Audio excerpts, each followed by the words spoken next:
मोहन गोखले हे जबरदस्त अभिनय क्षमता असलेले मराठी अभिनेते होते। किरकोळ शरीरयष्टीवरून आणि सामान्य चेहऱ्यावरून नवीन पिढीचे लोक यांच्या अभिनय क्षमतेला कमी आखतात, परंतु त्या काळातील संपूर्ण भारतातील मोजक्या अभिनय सम्राट कलाकारांच्या यादीत त्यांची गणना व्हायची। मात्र 1999 साली केवळ 45व्या वर्षी त्यांनी या जगाचा निरोप घेतला।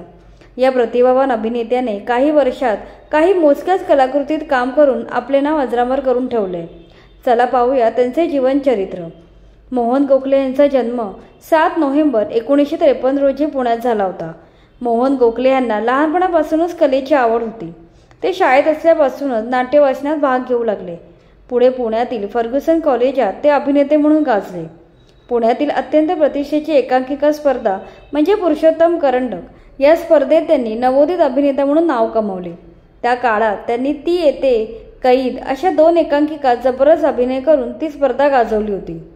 याचा त्यांना व्यावसायिक नाटकात पदार्पण करायला फायदा झाला। त्यांनी पुण्यात त्यांची थिएटर अकॅडमी सुरू केली। त्यातून त्यांनी विजय तेंडुलकर यांनी लिहिलेले नाना पाटेकर यांचे पहिले मराठी नाटक बाहू मुरारराव दिग्दर्शित केले। 1972 साली मोहन गोखले यांना घाशीराम कोतवाल या नाटकात एक छोटी भूमिका मिळाली। नाटकातील त्यांची दिव्य करायला जाणाऱ्या ब्राह्मणाची भूमिका अस्मरणीय ठरली। त्यानंतर त्यांनी सतीश आळेकर यांचे महापूर हे नाटक राज्य नाट्य स्पर्धेसाठी दिग्दर्शित केले। आळेकरांचेच मिकी आणि मेमसाब, सतीश तांबे यांचे बीज ही त्यांची पुण्यात असतानाची महत्त्वाची नाटके होती। पुढे मोठ्या संधीसाठी त्यांनी मुंबई गाठली। मुंबईत त्यांनी कानेटकरांच्या कस्तुरी मृग आणि सूर्याची पिल्ले या गाजलेल्या नाटकात काम केले। दोन्ही नाटकातील त्यांच्या अभिनयाचे कौतुक झाले। नाट्यक्षेत्रात कसलेला अभिनेता अशी त्यांची ओळख तयार झाली। त्यानंतर आलेली त्यांची बेबी, डॉक्टर तुम्ही सुद्धा, नरू आणि जान्हवी ही नाटके तुफान गाजली। विजय मेहता यांच्या महापूर या नाटकासाठी त्यांना राज्य सरकारचा पुरस्कार मिळाला। नाटकामधून नंतर ते सिनेसृष्टीत आले। बन्या बापू हा त्यांचा पहिला चित्रपट होता। या पहिल्या चित्रपटातील बन्याची भूमिका प्रेक्षकांना खूप आवडली। नंतर राजदत्त यांनी दिग्दर्शित केलेल्या हेच माझे माहेर या चित्रपटातील त्यांची भूमिका गाजली।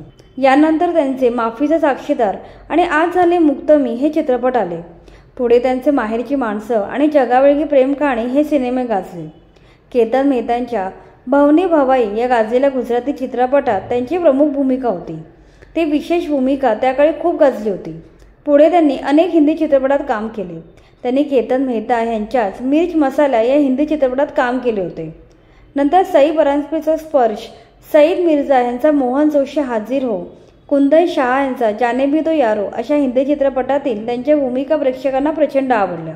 मीरा नायर यांचा मिसिसिपी मसाला या इंग्लिश सिनेमातही त्यांनी काम केले होते।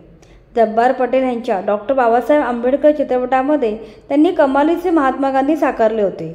नंतर त्यांचा हिरो हिरालाल हा नसीरुद्दीन शाह बरोबर आलेला हिंदी सिनेमा गाजला।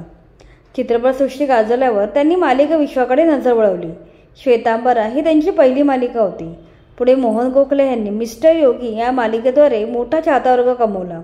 एक वेळ अशी आली होती की चाहते त्यांना त्यांच्या नावापेक्षा मिस्टर योगी या नावाने ओळखू लागले होते। या मालिकेत त्यांनी योगेश पटेल नावाचे मुख्य पात्र साकारलं होतं।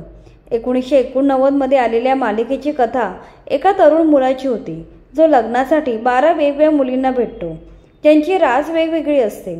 त्यांच्या पत्नी शुभांगी गोखले मिस्टर योगी या मालिकेत दिसल्या होत्या।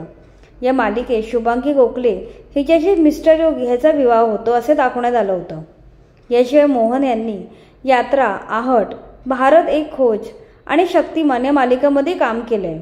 त्यांच्या शेवटच्या काळात त्यांनी आशीर्वाद, अल्पविराम, जंजिरे यांसारख्या लोकप्रिय मालिकांमध्ये भूमिका साकारल्या होत्या। त्यांच्या वैयक्तिक आयुष्याबद्दल बोलायचे तर त्यांनी अभिनेत्री शुभांगी संगवई यांच्याशी लग्न केले। शुभांगी आणि मोहन यांची पहिली भेट पुण्यात झाली। नाटकात काम करण्यासाठी शुभांगी पुण्यात आल्या होत्या। त्या त्यांच्या भावाच्या पुण्यातील घरी राहत होत्या आणि त्यांच्या बाजूलाच मोहन यांचे मित्र सुधीर फाटक राहायचे। एकदा त्यांच्याकडेचे आले असताना मोहन यांनी पहिल्यांदा शुभांगी यांना पाहिलं आणि पाहताक्षणी शुभांगी त्यांना आवडल्या। त्यांच्याशी बोलत असताना मोहन यांनी शुभांगी नाटकात काम करत असल्याचं कळलं। एके दिवशी मोहन अचानक शुभांगी यांच्या नाटकाला आले आणि ते थेट शुभांगी यांच्या मेकअप रूममध्ये गेले। त्यांना बघून शुभांगी खूप चकित झाल्या। त्यांनी शुभांगीला स्वतःची ओळख करून दिली आणि लगेच मला तू आवडतेस, आपण लग्न करूया असं म्हटलं। आणि पहिल्याच भेटीत त्यांनी प्रपोज केल्यामुळे शुभांगी यांना आश्चर्याचा धक्का बसला। पुढे त्या दोघांचं रिलेशनशिप सुरू झालं. काही काळ ते एकत्र राहिले. त्यानंतर 1989 मध्ये त्यांनी लग्न केलं आणि त्यांना 1993 साली मुलगी झाली. तिचे नाव सखी गोखले. दिल दुसरी दुनियादारी या गाजलेल्या मालिकेत सखी गोखले हिने काम केले आहे. तिने या मालिकेत रेश्मा हे पात्र साकारलं होतं. 1999 मध्ये कमल हासन यांच्यासोबत हे राम या चित्रपटात ते काम करत होते. हे राम चित्रपटाच्या शूटिंगसाठी ते चेन्नईला गेले होते. तेथे चित्रपटात काम करताना त्यांचा मृत्यू झाला. 29 एप्रिल 1999 ही ती त्यांच्या आयुष्यातील शेवटची रात्र ठरली. हृदयविकाराच्या झटक्याने झोपेतच त्यांचा मृत्यू झाला. निधन झाले तेव्हा मोहन गोखले अवघे 45 वर्षांचे होते. त्यावेळी त्यांच्या लग्नाला फक्त 10 वर्षे झाली होती आणि त्यांची मुलगी सखी 6 वर्षांची होती. अमोल पालेकरांचा कैरी हा चित्रपट त्यांच्या निधनानंतर रिलीज झाला. मोहन गोखले यांना मृत्यू कळला होता असे म्हटले जाते. मोहन गोखले यांचे निधन होण्याच्या काही दिवसांआधी एक विलक्षण घटना घडली होती. 10 मार्च 1999 रोजी त्यांच्या घराच्या दरवाजावर कुसुमाग्रज यांच्या डोळ्यात कशाला पाणी या कवितेतील काही ओळी त्यांनी स्वतः लिहिल्या होत्या.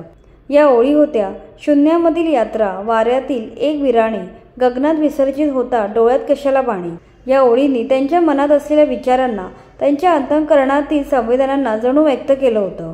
या ओळी लिहून काहीच दिवस झाले आणि 29 मार्च रोजी मद्रास येथे हे राम या चित्रपटाच्या शूटिंग दरम्यान हृदयविकाराच्या झटक्याने त्यांचे निधन झाले. शुभांगी गोखले यांनी कविता दरवाजावर कायम स्वरूपात ठेवण्याचा निर्णय घेतला. अगदी घराचे रिनोव्हेशन करताना त्यांनी त्या दरवाजाचा तुकडा कापून आपल्यासोबत जपून ठेवला. त्यांच्या मुलीने सखीने देखील या कवितेच्या ओळी टॅटूच्या रूपात आपल्या शरीरावर गोंदून घेतल्या. ही ओळ सखीच्या जीवनातील तिच्या वडिलांची आठवण म्हणून कायम राहिली आहे. मोहन गोखले यांचं निधन जरी अकाली झालं असलं तरी त्यांनी साकारलेल्या अनेक भूमिकातून ते अमर झाले आहेत. जर त्यांना आणखी काही वर्ष आयुष्य लाभले असते तर त्यांच्या मंतरलेला अभिनय आणखी काही वर्ष अनुभवता आला असता. त्यांच्या अचानक जाण्यानं मराठी कलाविश्वात फार मोठी पोकळी निर्माण झाली. मातबर अभिनेता एवढ्या लवकर सिनेसृष्टी सोडून गेला हे फार मोठं दुर्दैव आहे.